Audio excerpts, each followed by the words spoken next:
in association with. Halo, apa kabar? Kita bertemu lagi di Talk is Fun. Tentunya masih bersama saya Tiffany Raitama. Hari ini spesial karena saya mengenakan batik karena ini bertepatan dengan perayaan Hari Batik Nasional yang jatuh setiap tanggal 2 Oktober. Nah, kalau kita berbicara mengenai batik ya, kita harus bangga tentunya dengan identitas warisan dari budaya Indonesia, yaitu batik yang semakin dikenal tidak hanya atau dipopulerkan tidak hanya oleh masyarakat Indonesia tapi juga oleh dunia. Nah, hari ini saya akan kedatangan beberapa tamu narasumber yang akan berbagi insight, akan berbagi cerita mereka, testimoninya terkait dengan batik. Tamu saya yang pertama adalah seorang artis, seorang penyanyi yang hampir di setiap kesempatannya tidak hanya pada saat dia perform tapi juga di kesehariannya selalu saja mengenakan batik ya dalam unsur pakaiannya. Nah, siapa dia? Kita lihat tayangan yang satu ini.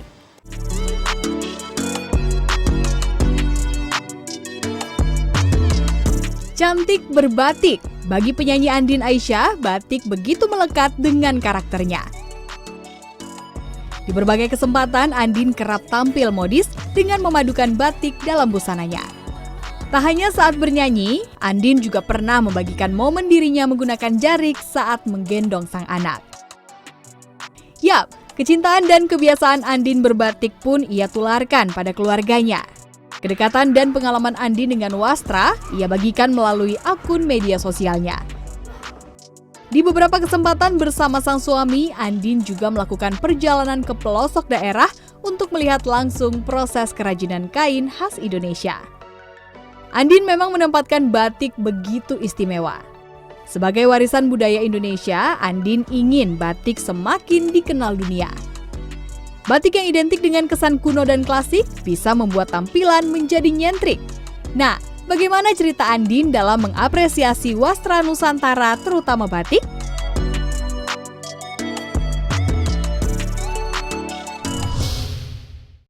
Batik tidak hanya selalu membuat cantik, tapi dengan mengenakan batik juga membuat tampilan kita bisa lebih nyentrik ya. Termasuk tadi sudah saya kasih ya pengantarnya, musisi, penyanyi, mungkin bisa dibilang juga icon fashion gitu karena tampilan-tampilan outfitnya tuh gemes semuanya, apalagi kebanyakan mengenakan batik ya. Sudah hadir di Talk is Fun kali ini ada Andin. Halo, Hai Andin. hai Fani. Aduh, ini cantik banget. Terima kasih. Iya, ini juga batik terpink yang pernah aku punya. Oh iya? Aku baru belinya beberapa hari lalu. Oke. Belum seminggu lalu. Kita tuh kayak mindsetnya Andin itu tuh wastra gitu Oh, ya. gitu ya? Iya, Oke. batik gitu. Sejak kapan tertarik dengan batik gitu ya? Terus kenapa sih bisa jatuh cinta banget sama batik? Sebenarnya kalau diperkenalkan dengan batik pastinya dari kecil. Karena kan ya seperti orang Indonesia yang lainnya gitu pasti ada hal-hal turun-temurun yang berkaitan dengan budaya yang diturunkan oleh orang tua kita gitu. Tapi kalau dari aku sendiri mungkin baru tertarik dan bangga gitu mengenakan batik adalah ketika aku mulai bernyanyi, aku mulai tampil di atas panggung dan sampai ke luar negeri juga. Di situ aku merasa ternyata batik itu punya daya tarik yang sangat universal, yang bisa diapresiasi oleh banyak sekali orang. Dan dari situ aku merasa ini tuh punyanya negaraku loh gitu. Rasanya begitu gitu. Jadi aku mulai sangat tertarik dan mulai nyemplung lebih dalam gitu untuk mengetahui serba-serbi tentang batik. Nyemplungnya tuh ke dalam yang seperti apa? Iya. Belajar ngebatika gitu atau emang benar-benar oh ya? Enggak. Maksudnya kalau untukku sebenarnya ketika kita berkenalan dengan batik, it's a very ongoing journey ya sebenarnya. Pasti awalnya dari mulai tertarik untuk tahu gitu kayak batik tuh ada apa aja sih gitu. Terus mulai dari cara pembuatannya, terus misalnya motifnya yang sesuai dengan daerahnya gitu misalnya. Terus ternyata diversity tentang batik tuh juga bener-bener luas banget kan. Batik yang daerah ini seperti ini, kalau yang dari daerah misalnya dari daerah tertentu warnanya lebih terang, daerah tertentu warnanya lebih gelap, terus geografisnya juga menentukan seperti apa batiknya. Nah itu jadi kepengen tahu gitu, kepengen tahu akhirnya jadi kepengen punya gitu kan. Jadi aku rasa mulai dari situlah nyemplung lebih dalamnya gitu, dan kemudian baru abis itu ngulik-ngulik seperti apa sih batik itu bisa dikaryakan gitu. Selain dengan memakainya sebagai kain seperti ini, ketika nanti jadinya baju gitu, jadinya seperti apa, dan kalau baju di keseharian kayak apa, baju nyanyi juga kayak apa gitu. Jadi ya lumayan lah selama beberapa tahun ini gitu ya, kayaknya mendalami tentang batik gitu. Walaupun aku juga sebenarnya bukan pakar batik, tapi aku berharap justru kita ini yang bukan pakar batik itu juga punya ketertarikan untuk menyelam lebih dalam untuk mengetahui dunia batik gitu. Iya, punya andil lebih besar lagi ya. Termasuk gini, kalau dulu tuh atau mungkin sekarang masih ada mindset gitu ya, anak-anak muda tuh kalau pakai batik tuh kuno banget. Kuno gitu ya. Iya kan, kayak old school banget. Jadi mungkin ketertarikan untuk menggunakan batik itu nggak terlalu besar lah dibandingkan dengan yang lainnya gitu. Tapi kalau ngelihat Andin bahkan ngegendong anak itu juga pakai jarik. Iya. Nggak dibilang ngapain sih gitu. Kan bisa pakai yang lebih kekinian gitu. Kenapa sih pakai jarik? Aku merasa sebenarnya kini atau dulu itu adalah sebuah mindset aja sih gitu. Mungkin karena mindset kita ngelihat orang tua kita ngendongnya pakai jarik, terus orang tua kita mungkin pakai batik dengan gaya yang seperti apa, terus kayaknya kita mengasosiasikan dengan sesuatu yang lampau gitu. Padahal sebenarnya ketika kita punya gaya sendiri gitu di saat ini, ketika kita punya satu statement sendiri, aku rasa mungkin banget kok untuk dikolaborasikan dengan batik gitu. Aku juga pada saat itu 2013 itu belum banyak yang tertarik gitu dengan batik, dan aku rasa kayaknya belum banyak juga yang keluar negeri dengan menggunakan batik yang cukup eksploratif gitulah ya kira-kira. Jadi 2013 tuh aku datang ke New York Fashion Week pakai batik. Termasuk bikin video klip juga. Termasuk bikin video klip juga gitu. Nah, batiknya juga pada saat itu sebenarnya juga ya bukan batik yang kain dengan kebaya gitu, tapi memang dikreasikan waktu itu oleh Om Edward Huta Barat. Terus di situ banyak banget yang tertarik gitu. Aku ngerasa kayak wah ini apa ini mereka soal pas ngeliat Andin kayak gini, ini kain apa sih gitu, kayak mereka nggak pernah lihat gitu. Ini kain dari mana, modelnya apa, kayak gini nih gitu. Jadi dia merasa kayak ini eksotis sekali, tapi kok kekinian, tapi lucu gitu dilihatnya gitu, dan mereka belum pernah lihat sebelumnya. Jadi aku merasa percaya diri banget waktu itu, karena wah gila, aku sampai disamperin waktu itu sama Donna Karan. Jadi kan banyak gitu yang kayak halo Donna gitu kan, semuanya tiba-tiba aku disamperin, ini baju apa, dari mana, dia bilang gitu. Jadi aku ngerasa kayak sebenarnya batik itu bisa kok dibuat menjadi semenarik mungkin, tergantung dari seperti apa kita men-stylingnya, tergantung mix match-nya, tergantung kita merepresentasikannya tuh seperti apa gitu. Oke, kalau ditanya berapa koleksi batiknya Andin? Wah, sebenarnya kalau kainnya sendiri sebenarnya aku juga nggak pernah ngitung sih, nggak pernah ngitung kayaknya deh aku. Tapi ratusan nggak sih? Enggak, kayaknya nggak nyampe ratusan. Tapi mungkin kalau satu lemari penuh gitu enggak? Tapi kalau di mix mungkin ada 100. Karena kan nggak cuma batik, ada tenun juga, ada yang lainnya juga. Oke, batik yang kita mulai dari batik paling murahnya Andin yang pernah Andin beli. Paling murah. Jadi sebenarnya perolehan batikku itu tuh kayak macam-macam banget ininya, tempatnya gitu ya. Aku bisa beli ke pengrajin misalnya, aku bisa beli ke pasar, aku bisa belinya itu kalau lagi ada pameran misalnya gitu ya, atau kayak kalau misalnya aku beli ada temen nawarin, atau sesimpel aku beli di Instagram, atau malahan pernah aku waktu itu belinya itu jadi aku bikin kayak thrift market gitu, terus ada orang yang kayak ngejualin batiknya gitu. Jadi aku beli di situ gitu. Jadi tempat perolehannya banyak sekali. Jadi kalau ditanya batik yang paling murah mungkin sebenarnya adanya antara di pasar atau di thrift shop. Oke. Tapi ada nggak budget khusus sendiri mungkin untuk spend kalau batik? budget dialokasikan nggak ada. Karena sebenarnya kalau aku pribadi sebenarnya ketika nemu batik yang bagus gitu kan nggak mesti sebulan sekali gitu aku mengkhususkan pergi. Tapi mungkin beberapa bulan sekali terus aku ketemu tempat yang kayak wow ini seperti harta karun ya, aku pastinya akan beli beberapa gitu, nggak hanya satu, karena aku merasa jarang-jarang juga aku ke daerah ini atau jarang-jarang aku menemukan batik yang seperti tersebut. Nah, batik yang bagaimana yang akhirnya bisa membuat Andin gitu?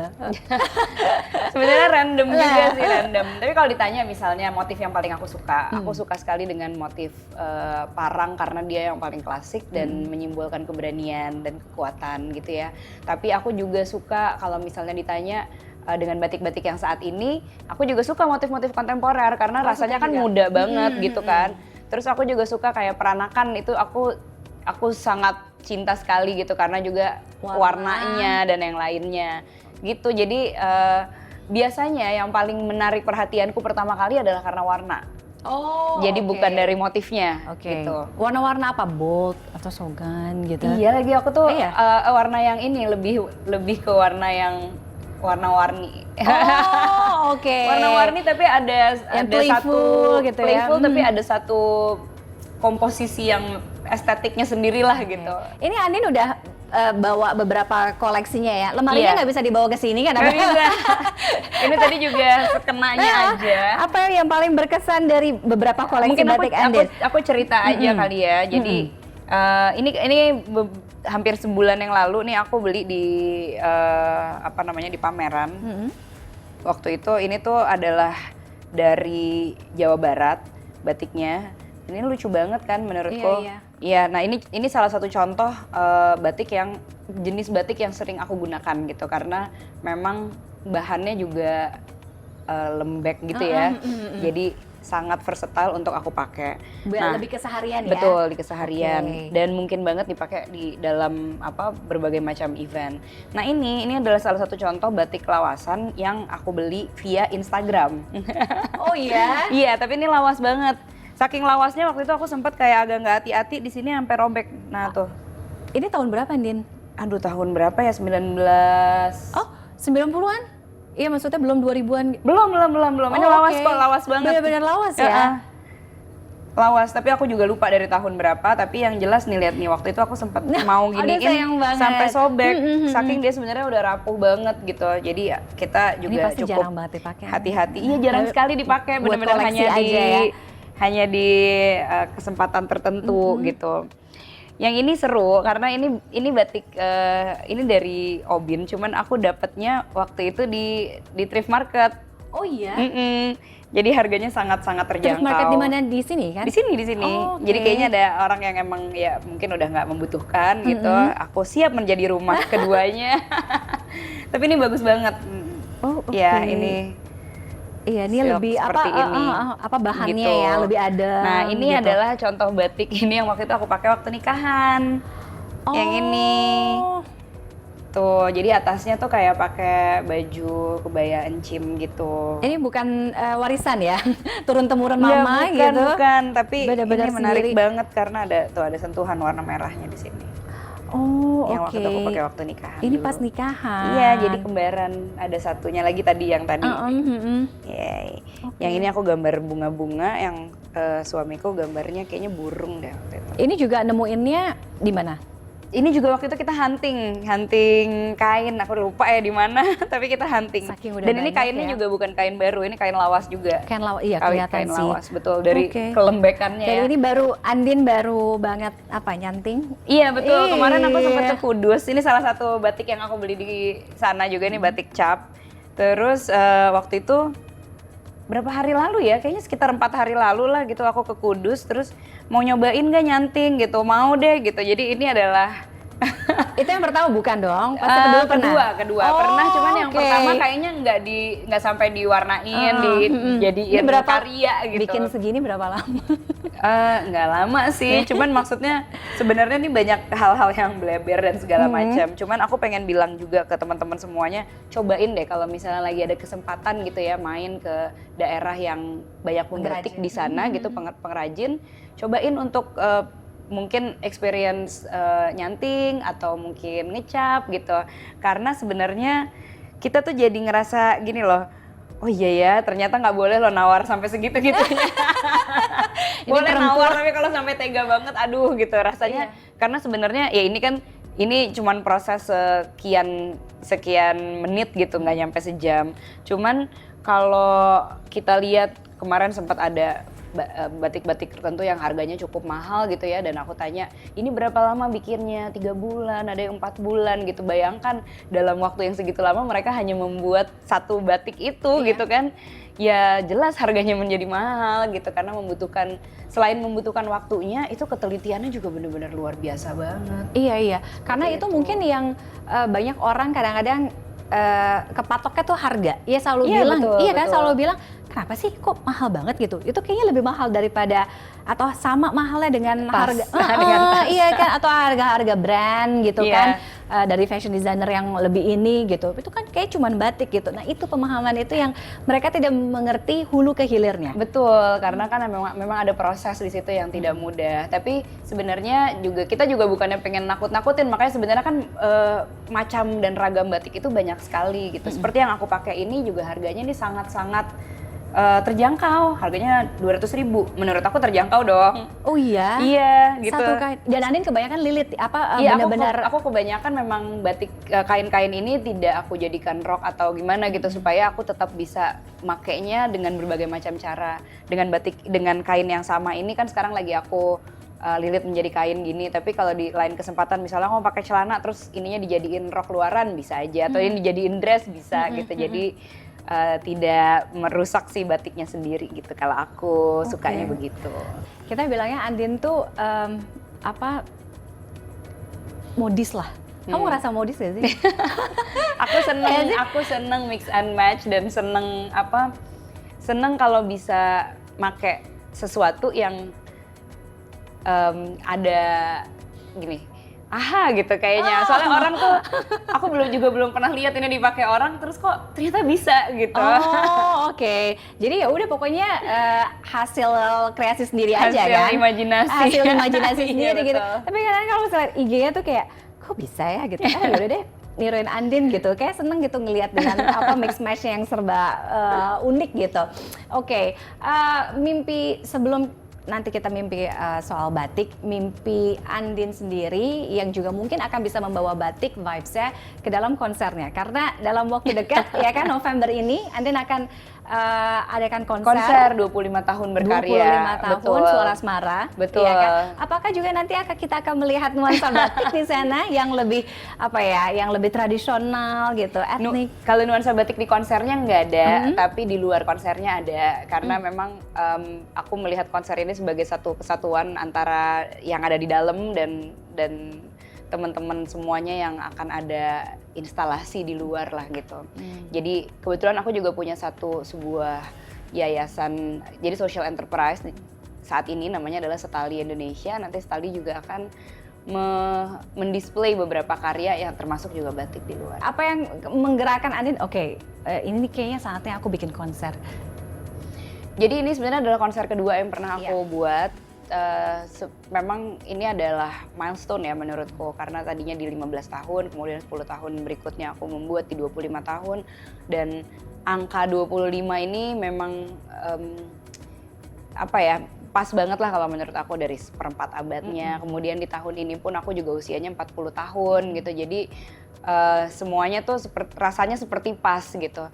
Dan dalam 25 tahun ini juga aku ingin menceritakan kepada audiens bahwa sebenarnya bisa kok gitu, seseorang itu punya usia karir yang 25 tahun tapi tetap sustain, tapi tetap masih punya energi gitu untuk terus menyuarakan mengenai hal-hal yang ia percaya, bikin karya dan lain-lainnya. Mimpi terbesar Andin soal batik, pelestarian batik sebagai warisan budaya Indonesia. Aku berharap semoga batik itu bukan hanya bisa bertahan, tapi justru banyak bisa berinovasi sendiri, bisa berkembang dan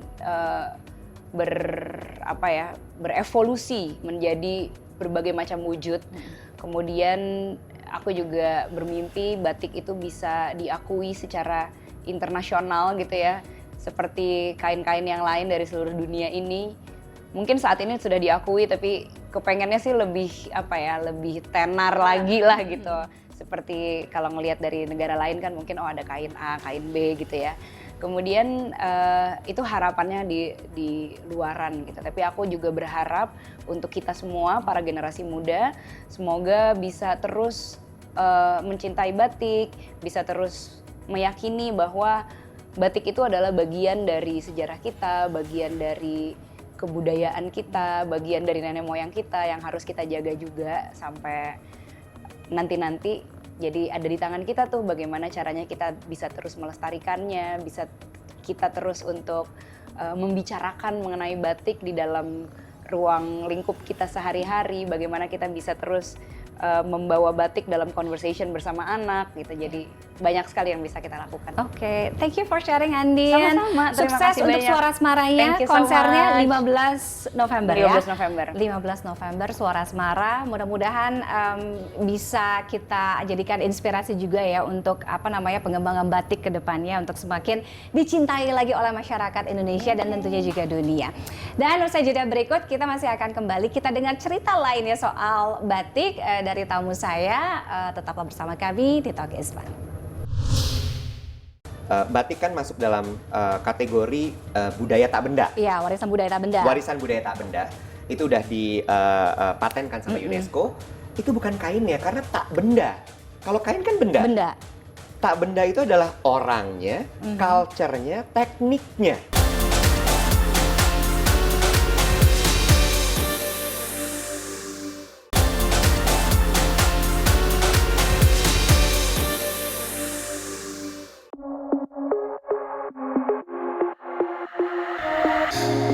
Sosok Iwet Ramadan populer sebagai penyiar. Namun dalam perjalanan karirnya, Iwet juga dikenal sebagai sosok yang peduli dengan kelestarian batik. Batik Lasem, motifnya sangat dipengaruhi oleh budaya Tionghoa.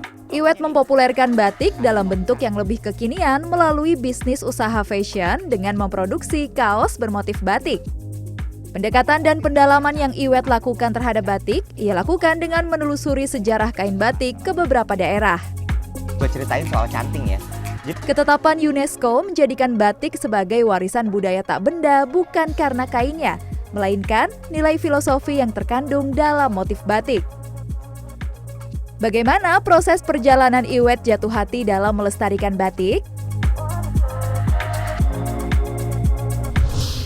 Oke, tadi kita sudah lihat sedikit profil dari tamu saya berikutnya ya. Dulu penyiar radio, tapi apa yang kemudian memutuskan dia berkecimpung untuk melestarikan batik itu sendiri? Sudah hadir, ada Mas Iwet Ramadan. Hai. Thank you for coming, Mas Iwet. Terima kasih banyak sudah diundang. Aku kaget loh. Kenapa doh? Masih diingat ya Iwet tuh ngurusin batik gitu. Masih dong gitu, karena kalau misalnya aku ingatnya nanti mungkin bisa ditanya juga ya, dulu dengan kaos batiknya. Betul. Oke, tapi Picture. iya kan. Tapi sebelum ke situ, awal mula ketertarikan seorang Iwet Ramadan terhadap batik dan kenapa? Iya. Sebenarnya awalnya tuh dari kecil banget karena aku selalu melihat keluarga, terutama nenekku tuh selalu pakai batik. Iya, Gitu. orang jadul banget Orang ya. jadul. Jadi nenekku tuh tipe orla, udah bahkan orba ya, orla, orde lama. Jadi yang dia selalu setiap pagi itu jam 8, jam 9 akan duduk di meja riasnya, dia nyanggul sendiri. Terus kemudian setiap acara tuh dia pasti, kalau acara resmi itu selalu pakai kebaya bukan yang modifikasi ya, kebaya beneran sama kain, dan kainnya wiron, batik. Aduh. Jadi libur sekolah tuh pemandangan aku selalu kayak gitu. Jadi aku selalu dan selalu kebayanya pakai selendang. Selalu, jadi bener-bener yang kalau istilahnya bukan zaman sekarang, ada istilahnya ngadi busano, ngadi saliro. Kalau nggak salah kayak gitu, ada deh kayak gitu deh. Tapi lagi digerakkan lagi sekarang. Nah, itu aku terbiasa melihat itu, sehingga batik itu memang akrab. Nah, kemudian SMA tuh aku mulai suka pakai batik. Kuliah makin suka lagi, tapi selalu diejek. Karena kan dibilangnya Pak Lurah lah, Pak Camat lah. Old school banget Old school sih. banget gitu. Sempet down dan akhirnya aku nggak pakai lagi. Sampai kejadian yang bikin akhirnya oke, ini kayaknya callingnya saya nih gitu. Itu adalah 2009 ketika waktu itu ada negara tetangga mau mengklaim batik. Ingat nggak sih? Ingat ya? Yang Terus ribut-ribut banget ya. Sampai ada sweeping warga Iya. negaranya segala macam. Terus dari situ aku cuman mikir gini, ini sebenarnya yang salah mana ya? Memang dari merekanya yang mau mengklaim atau kitanya? yang tidak bisa merawat budaya, Betul ya kan? sekali. Dan ternyata memang jawabannya yang kedua, kitanya belum sampai merawat, kenal aja enggak, Tiff. Kenal aja enggak gitu, karena ya balik lagi, begitu ada orang pakai batik dibilang, Pak Lurah, Pak Camat, itu udah membuat orang-orang jadi males pakai batik. Lalu kemudian yang berikutnya adalah beli batik nggak terlalu kepingin, mendingan beli barang-barang yang ada di mall aja, fast fashion gitu. Jadi dari situ aku mulai, berarti ini harus dikenalkan nih supaya kemudian dilestarikan. Oke. Gitu. Itu ada di titik kapan tuh, Mas? Waktu itu masih siaran radio 2009. Oke. Dan itu juga mungkin yang kemudian akhirnya bisa menjembatani Mas Iwet akhirnya membuat kaos batik. Betul. Ya kan? T-shirt betul, waktu betul, itu ya. Betul. Simpel aja, cuman gini. Kita dulu soalnya aku nggak pernah ngebayangin ya. Iya. Dulu harganya masih berapa, Mas? 200, 150 ribu. 150 ya. Tapi itu laris banget. Iya. Iya Kamu kan? tahu ya. Karena aku menabung dari uang jajanku. Oh gitu. Iya, untuk itu. Untuk punya itu, iya. Iya kan? Iya, Dan iya, zaman dulu tuh kan bukan kayak zaman sekarang yang apa sih nge-war yang kayak Iya, bukan yang kayak gitu mesti kan. ke toko. Iya, Iya. harus offline Betul. gitu. Gimana? Jadi Kenapa bisa batik di kaos gitu? Iya, jadi ceritanya adalah waktu itu gini, dasar pemikirannya, mesti kenal, berarti mereka harus kenal dulu sama motifnya. Motif tuh apa, namanya dan artinya apa. Terus cara paling gampang gimana ya? Karena insight-nya anak-anak muda malas pakai batik kan. Iya. Mesti pakai t-shirt aja deh. Kecuali kalau nggak kepaksa di hari Jumat. Bener, dipaksa sama sekolah, sama kampus segala macam. Terus akhirnya disablon aja deh motifnya atau dibordir. Nah, terus mulailah didesain si motif-motif itu. Aku sablon di atas kaos atau aku bordir. Lalu aku kasih kartu yang menunjukkan artinya apa.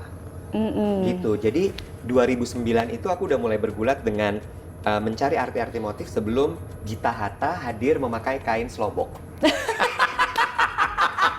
Kan sempat rame kan? Viral banget itu kan. Iya. Jadi itu udah jadi pokoknya semua produk tik tuh harus seperti itu. Dan kata t-shirt itu juga plesetan dari t-shirt. Batik t-shirt disingkat jadi t-shirt gitu. Oke. Gitu. Nah, dari situ kemudian mulai gini, masa cuman parang sama kawung aja, cari yang lain keliling Jawa. Keliling Jawa ketemu Itu yang di bagian di YouTube ya? Belum, sebelum belum itu. Oh. Keliling Jawa, aku ketemu sama perajin, sampai ketemu sama adiknya Sultan Hamengkubuwono IX. Terus kemudian ngobrol, terus aku gini, kok ini nggak pernah ada arsipnya ya? Makna-makna motif ini. Kepikiran lagi. Akhirnya aku bikin buku, cerita batik. 2012 di launch. 2012 Betul. ya? Oke. Iya, perkembangannya sih panjang ya, Mas, kalau kita ngomongin soal batik. Tapi sekarang mungkin kita boleh lebih sedikit berbangga Ya. karena banyak sekali orang yang pakai batik, nggak harus di hari Jumat, Betul. nggak harus ke kondangan, Betul. bahkan untuk keseharian pun Betul. apapun lah dia pakai obi, Ya, apa segala ada ya. unsur-unsur batik. Touch of batik gitu Touch ya of- bahasanya. Iya benar, touch of batik. Tapi masih banyak juga pemahaman. Jadi gini, orang hanya tahu pakainya, belinya, tapi nggak tahu Motifnya, nilainya, artinya. filosofisnya tuh Betul, kayak gimana betul. gitu. Nah, gimana Mas untuk akhirnya message-nya tuh juga bisa terdeliver lah ke Betul. masyarakat? Nah, aku mencoba untuk merelevansikan diri. Jadi 2012 bikinnya buku karena pada saat itu buku masih dipegang orang. Lalu kemudian setelah kesini, buku tuh udah, time span orang udah mulai pendek, orang nggak baca buku dan sebagainya. Ya udah deh, cerita batiknya dipindah ke YouTube. Bikinlah series yang 10 itu. 10 episode series cerita soal apa itu batik dan motif-motif batik. Gitu. Nah, dari situ kesimpulannya sih simpel aja. Batik itu bukan kain. Nah, oke. Dan UNESCO juga membuat atau menyebutnya apa sih? Batik kan masuk dalam kategori budaya tak benda. Iya, warisan budaya tak benda. Warisan budaya tak benda. Itu udah dipatenkan sama UNESCO. Itu bukan kain ya, karena tak benda. Kalau kain kan benda. Benda. Tak benda itu adalah orangnya, culture-nya, tekniknya. Nah, ini kan yang kita nggak paham. Karena Betul. kita menganggap batik itu kan Kain. Betul. Ada yang juga bilang motif. Betul. Gitu, betul, wujud betul, gitu. Betul. Jadi itu sebenarnya yang harus kita lestarikan, orangnya, terus kemudian tekniknya, sama tadi budayanya itu. Gitu. Nah, kalau orangnya kita berbicara ini kan harus dari hulu ke hilir ya Mas Iwat ya. Kita ngelihat bagaimana regenerasi pengrajin, pembuat batik Sedih gitu. tuh. Ya kan, dulu mungkin zaman Mas Iwat suka ke daerah-daerah gitu ya. Masih banyak. Masih banyak Betul. gitu. Makin kesini ya ada juga, tapi orangnya itu aja tuh. Betul. Mbok-mbok, Betul. ibu-ibu yang udah Betul. tua Betul. gitu. Anak-anak mudanya kemana? Betul. Padahal ya ada di tangan mereka kan. Betul.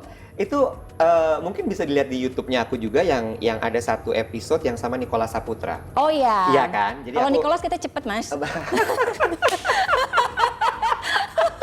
Berarti pilihan aku tepat ya. Tepat sekali. Karena begitu aku buka YouTube Mas Iya, Iwat, Nicholas Saputra. Oke, aku adalah. tonton gitu kan.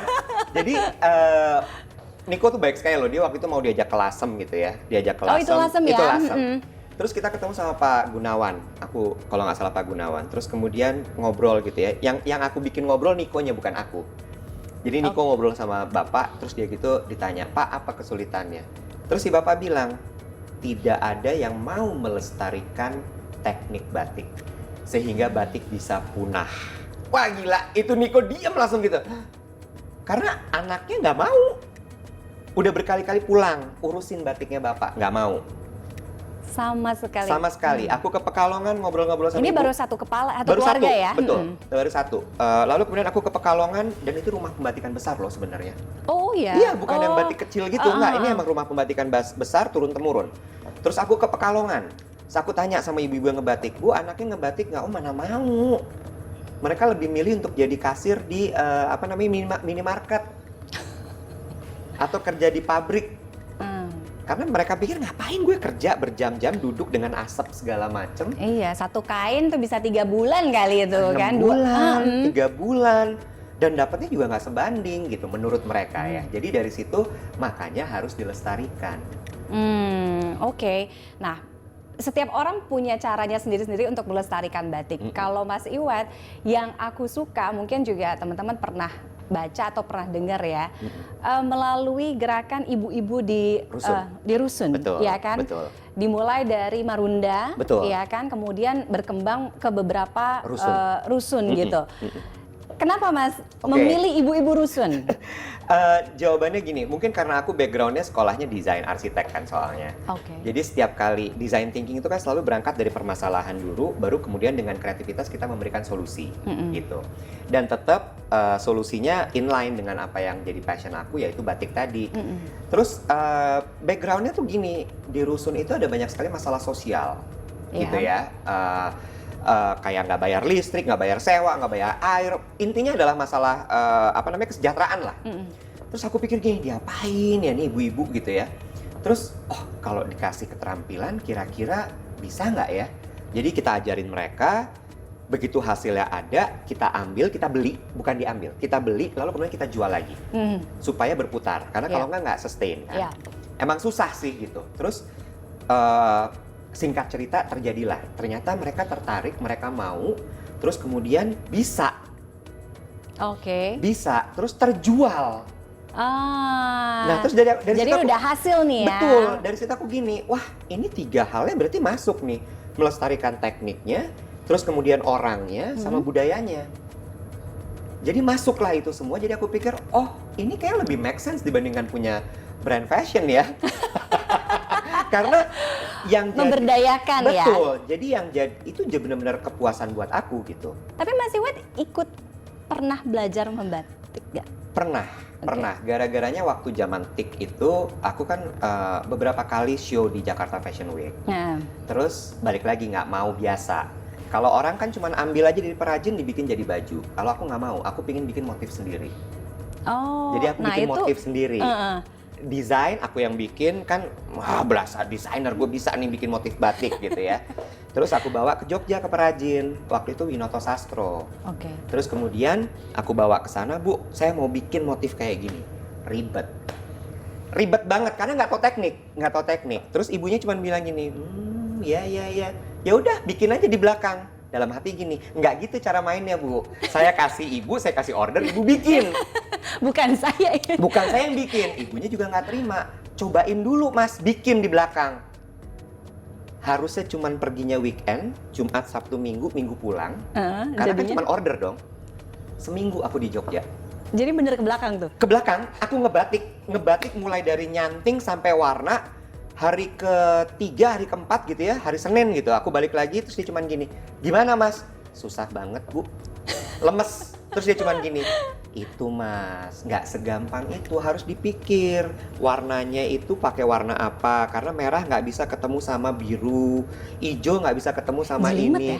Oh jelimet, karena batik itu sebenarnya adalah ada perpaduan masalah ilmu kimia, percampuran warna, seni, teknik, sama satu lagi kesabaran. Batik itu meditatif. Oh gitu. Jadi kalau mau ngomong mindful ngebatik deh bro. Iya kayaknya cocok ya. Karena bener-bener kalau kamu nggak mindful, kamu nggak bener-bener at the right time, be present gitu kan ya. Living in the now gitu, itu nggak lurus garisnya. Garisnya pasti bengkok. Iya. Ini sih kan kita ngelihatnya Kelihatannya sebenarnya ya. kalaupun detail banget nggak ada yang selurus itu ya. Iya, nggak, pasti Iya ada kan? belok ya. Cuma ya balik lagi, it's a meditative process gitu. Oke. Jadi apa serunya dengan batik sebenarnya? Serunya Dalam ceritanya. ceritanya. Ceritanya tuh gila banget karena ini aku lagi bikin sebuah project instalasi soal cerita batik, akan ada di Terminal 3 Soekarno-Hatta. Oh pas hari batik ya? Ya, betul. Batik itu bukan cuma cerita hidup, karena dari lahir sampai meninggal kita tuh bersama kain batik. Iya. Ya kan? Ketika meninggal kan ditutup pakai kain slobok, ketika menikah ada Exactly. batik Sido Mulyo. Betul. Terus ketika lagi Pernikahan. itu semua rangkaian hidup, bahkan mau nembak orang aja ada batiknya. Itu satu hidup, rangkaian hidup. Lalu kemudian sejarah. Ada satu batik dari Pekalongan namanya adalah Sampek Engtai. Sampek Engtai. Sampek Engtai pagi sore. Itu ceritanya adalah pada zaman penjajahan Jepang, Jepang tahu batik ini berharga. Jadi mereka ngerampok dari para pembatik. Oke. Nah, apa yang dilakukan oleh para pembatik? Nggak ada kainnya lagi dibikin. Jadi dibikin susah itu batik, super jelimet untuk menghindari dirampok sama Jepang. Oke. Lalu Baru kemudian, tahu cerita itu. ya ada lagi batik tiga negeri. Batik tiga negeri itu merahnya dicelup di Lasem, sogannya dicelup di Solo, birunya dicelup di Pekalongan. Hah? Itu katanya Hermes-nya batik di zaman itu. Karena tiga negeri, tiga area. Karena merahnya cuma bagus di Lasem, birunya hanya birunya Pekalongan. Dan pada zamannya mencolok-mencolok situ kan? Terus kemudian ada lagi batik Basure dari Bengkulu. Batik Basure itu isinya tulisan Arab gundul, sebenarnya adalah kode untuk menghindari diketahui sama Belanda strategi perangnya warga lokal. Oh. Sejarah. Oke. Belum lagi batik diplomasi. Zamannya bapak-bapak presiden kita, mereka kadang-kadang pakai batik itu bukan hanya sebagai pakai batik loh. Iya. Mereka menunjukkan statement. Yes. Kan? Kamu lebih suka yang coklat gini atau yang warna-warni? Yang sogan. Sogan. Oh, kamu sukanya sogan? Iya. Oke, itu aku bisa tahu kamu orangnya kayak apa. Kayak apa mas? Teratur. Bener nggak? Iya. Iya. Lalu kemudian kamu agak konservatif sebenarnya. Oke. Bener nggak sampai sini? Iya. Iya, konservatif. Terus kemudian dibalik dari luasnya Tiffany sebenarnya dia agak kaku. Iya. Orang selalu berpikir aku tuh ekstrovert. Iya, no. Ternyata aku tuh introvert. Semua kamu pikirin. Iya. Ini jadi episode beda ya? Iya, tapi karena oke. batik itu kan art. Art itu kan dari heart, dari hati. Oke. Jadi hatinya kamu nggak akan bisa bohong. Jadi kalau milih batik, ini sebuah tips ya. Milih batik tuh gimana sih? Apa yang hati kamu bilang itu yang kamu pilih. Mudah-mudahan mimpi Mas Iwet Amin. bisa kita lihat ya. Nanti Amin. akan terimplementasi ke depannya. Amin. Mudah-mudahan dalam waktu dekat ya. Amin. Thank you for coming Mas Iwet. Thank you for sharing having me. juga. Thank you. Senang sekali akhirnya kita semakin tahu ya. Oh, oke, batik ternyata banyak ceritanya ya. Sangat banyak sekali. Oke. Nah, setelah ini kita juga masih akan berbicara mengenai batik dengan tamu saya berikutnya. Mampu membuat, memasarkan, membuat orang juga mencintai batik dengan caranya sendiri. Jangan kemana-mana, tetaplah di Talk is Fun. Sebetulnya batik itu adalah sebuah teknik, bukan sebuah motif. Jadi kalau ditanya, kok batik mahal banget sih gitu? Karena prosesnya, karena tekniknya itu tidak mudah. Satu kain batik tulis aja itu tuh bisa memakan waktu 2-3 bulan loh.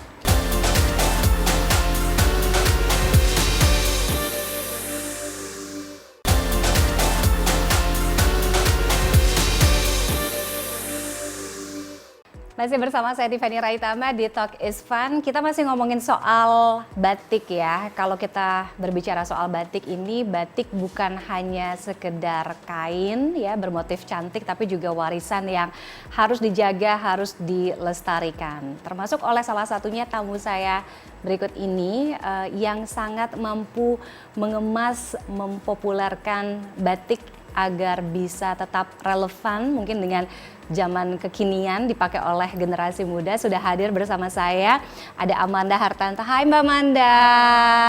Ini salah satu contohnya cantik sekali karya-karyanya. Kalau kita ngomongin soal batik ya, awal mula ketertarikan Mbak Amanda terhadap batik dan kenapa memilih batik?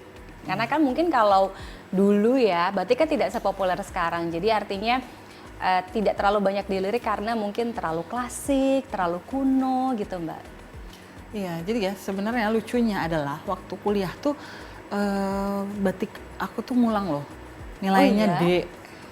Iya, benar, karena kan aku kuliah di tekstil, terus ada satu mata kuliah wajib batik gitu, jadi kita disuruh membatik segala macam dan itu tuh aku nyerah, aku nggak bisa, Jadi nyanting gitu? Iya, nyanting, cap segala macam, cuman aku nggak suka aja gitu sampai akhirnya ngulang waktu itu mata kuliah batik itu, tapi tetap nggak suka. Terus akhirnya suatu waktu aku kan ada kuliah kerja praktek juga kan, nah kerja praktek itu dulu aku ditempatkan di salah satu brand batik ternama gitu di Jakarta. Nah dari situ aku baru belajar benar-benar nyemplung ke yang namanya industri batik itu seperti apa. Aku ke pabriknya, aku benar-benar nyanting, cap segala macam, terus explore teknik sampai akhirnya aku balik lagi ke kampus dan akhirnya tugas akhirnya dengan judul eksplorasi teknik batik. Jadi aku mengeksplor banyak sekali teknik batik. Nah dari situ aku mulai jatuh cinta akhirnya sama batik. Karena batik itu ternyata sangat dalam sekali ya makna dan filosofinya, terutama teknik dan prosesnya itu benar-benar dalam gitu loh. Kalau dimakna itu benar-benar sangat amat dalam sekali maknanya gitu. Karena kita taunya hasil akhirnya aja kan, cantik, warna, motif dan lain sebagainya. Tapi perjalanan hulu ke hilirnya ternyata nggak semudah itu ya. Mbak Manda juga bekerja sama dengan pengrajin lokal, pengrajin batik gitu ya, dalam memproduksi baju-bajunya. Betul, iya. Kalau baju-bajunya kita jahit sendiri udah in-house. Tapi untuk kainnya kita bekerja sama dengan pengrajin-pengrajin batik yang ada di Pekalongan dan Jogja, tapi kebanyakan di Pekalongan. Di Pekalongan ada sekitar 4 yang sampai sekarang dari beberapa tahun silam itu selalu bekerja sama dengan kita. Gitu. Jadi, nah tantangan lainnya mungkin kalau aku bilang juga pemahaman masyarakat terhadap batik itu belum terlalu luas. Betul. Iya kan? Iya. Salah satunya mungkin kalau sisi harga. Iya kan banyak, kalau mungkin di brandnya Mbak Amanda kan aku bisa bilang ini batiknya lebih premium ya, gitu. Nah kadang-kadang orang masih banyak yang beranggapan gini, kok batik mahal banget sih gitu. Iya kalau dikomparnya mungkin dengan printing gitu, gimana Mbak? Ya memang itu tantangan kita juga sebagai desainer batik ya gitu. Orang awam itu banyak yang tidak mengerti batik itu sebetulnya apa sih gitu. Batik itu kan sebetulnya sebuah teknik yang batik, amba dan titik, hamba menitik. Jadi teknik batik adalah teknik menitikkan malam menggunakan canting di atas kain sehingga menghasilkan motif. Jadi segala sesuatu yang tidak memakai malam dan tidak dititik dengan canting ataupun cap tidak bisa disebut batik. Tapi orang sekarang kebanyakan printing pun mereka sebut batik padahal itu tekstil bermotif batik gitu. Jadi orang awam memang banyak yang perlu diberitahu sebetulnya batik itu adalah sebuah teknik, bukan sebuah motif. Jadi kalau ditanya, kok batik mahal banget sih gitu? Karena prosesnya, karena tekniknya itu tidak mudah. Satu kain batik tulis aja itu tuh bisa memakan waktu 2-3 bulan loh. Yang benar-benar menulis, iya satu kainnya. Oh iya? Betul, iya. Gitu, jadi nggak bisa dikatakan mudah dan sekarang ini tantangan kita juga adalah para pembatik itu kan biasanya udah tua-tua ya, Benar. yang seperti ibu-ibu gitu. Tidak regenerasi gitu. Jadi anak-anak muda sekarang yang ada di sana di Pekalongan itu tuh juga udah males untuk belajar membatik gitu loh. Jadi kalau ibu-ibu ini nanti nggak ada tuh gimana gitu. Kenapa Mbak Amanda kan juga terjun ya ke lapangan ya? Kenapa artinya ini bisa jadi ancaman regenerasi Betul, itu nggak ada? iya, betul. Iya kan? Padahal sebenarnya itu adalah warisan, itu adalah Iya. identitas budaya Indonesia. Yes, betul. Kenapa Mbak? Itu dia ya, mungkin seiring berjalannya waktu anak-anaknya Bukan profesi bergengsi. Betul, iya. Mereka lebih baik saya ke kota atau apa segala macam. Tapi ketika kita ke sana juga sebagai saya membina hubungan baik juga dengan mereka gitu. Saya juga banyak memberitahu kepada mereka bahwa belajarlah gitu. Ini adalah sesuatu hal yang harus dilestarikan, yang harus diteruskan dari generasi ke generasi supaya batik itu tidak punah gitu. Itu tantangan kita juga gitu sebagai desainer untuk mengedukasi anak muda yang ada di sana untuk juga bisa belajar membatik gitu loh. Oke, itu tantangan sebagai desainer dari sisi hulunya lah ya, Betul. ya kan, pembuatan Iya, kain batik iya. itu sendiri. Nah, tantangan lain ya bagaimana bisa membuat batik melalui karyanya Mbak Amanda agar bisa relevan, agar bisa lebih diterima oleh anak-anak muda zaman sekarang. Gimana Mbak? Ya, kalau dari sisi kitanya, dari sisi desain fashionnya, otomatis dari warna batiknya kita memilih warna-warna yang mungkin yang lebih vibrant ya, yang lebih vibrant. Tapi nggak menutup kemungkinan kita juga suka mengeluarkan warna sogan, warna yang klasik. Iya, Tapi kita combine dengan model baju yang kekinian, maksudnya yang orang mau pakai. Jadi Amanda Hartanto Batik itu kalau bikin baju itu apa sih cirinya tuh sophisticated gitu. Satu baju bisa dipakai kemana aja. Misalkan kayak yang Mbak Tiffany pakai.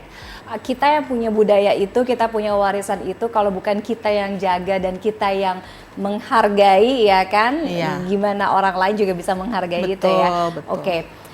Apa mimpi dan juga harapan Mbak Amanda terhadap batik ke depannya? Tidak hanya untuk Indonesia tapi juga batik semakin bisa lebih diterima dan dikenal lagi di dunia. Harapannya ya udah pasti ya, ingin sekali batik sebagai warisan tak benda Indonesia bisa dikenal oleh masyarakat yang lebih luas lagi, terutama masyarakat dunia ya, bukan hanya di Indonesia aja gitu.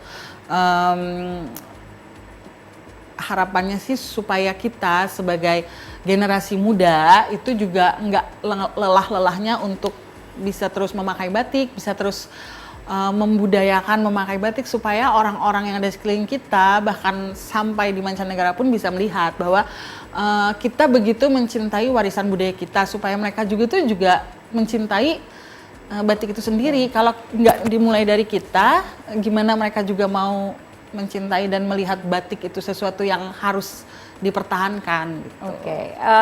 Berarti Mbak Amanda mau menjadi desainer batik sampai menutup mata. Saking cintanya terhadap batik ya. Oke, thank you for coming Amanda Hartanto. Mbak Amanda, terima kasih sekali lagi sudah berbagi ceritanya. Mudah-mudahan mungkin dengan apa yang didapat atau ilmu yang bisa di-share sama Mbak Amanda bisa menjadi tambahan referensi lagi sehingga kita bisa lebih menghargai batik sebagai warisan budaya Indonesia. Iya. Terima kasih sekali Terima lagi. kasih, Selamat Hari Mbak Batik Tiffany. Nasional Mbak Amanda, sukses selalu. Terima kasih. Dan usai jeda kita masih akan kembali di Talk is Fun, tetaplah bersama kami.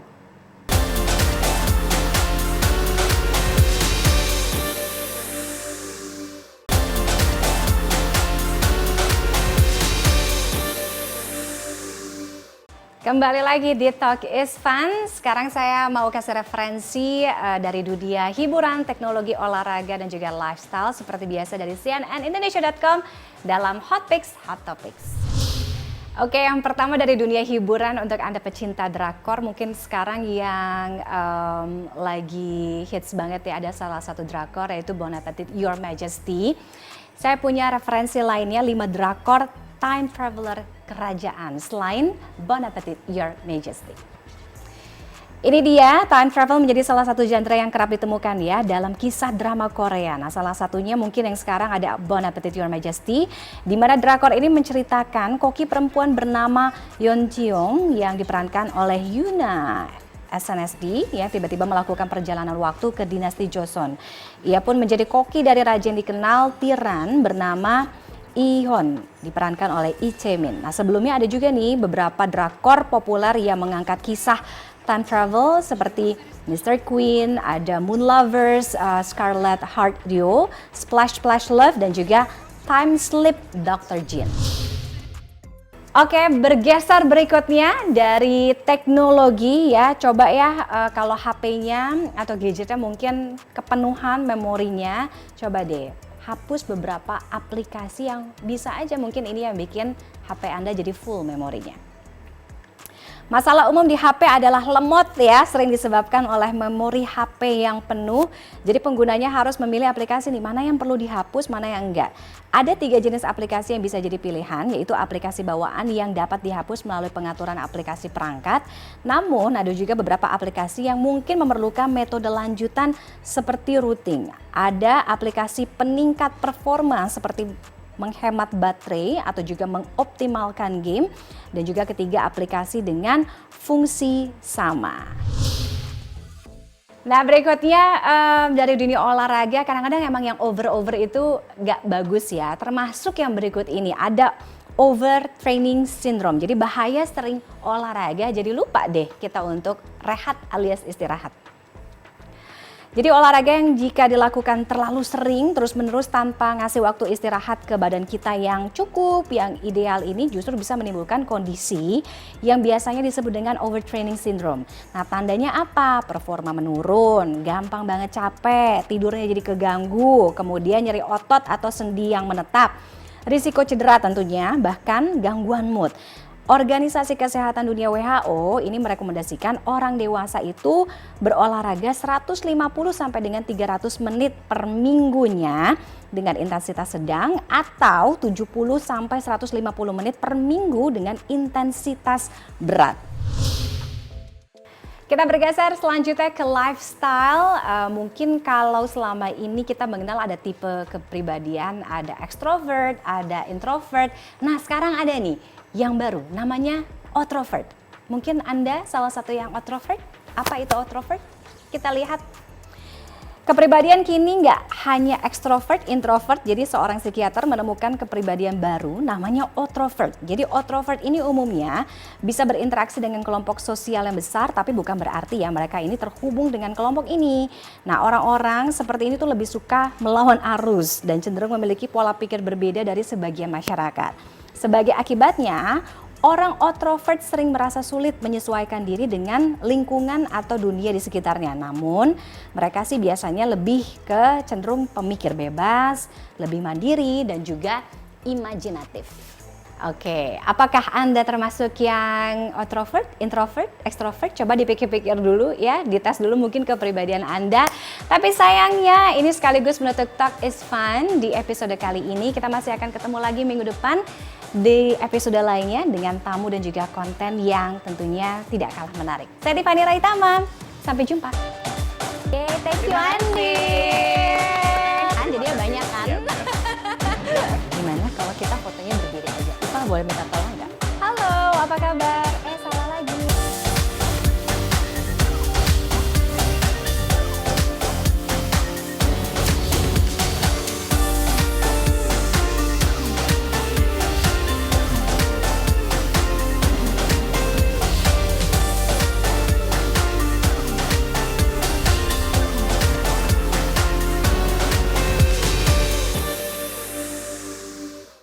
In association with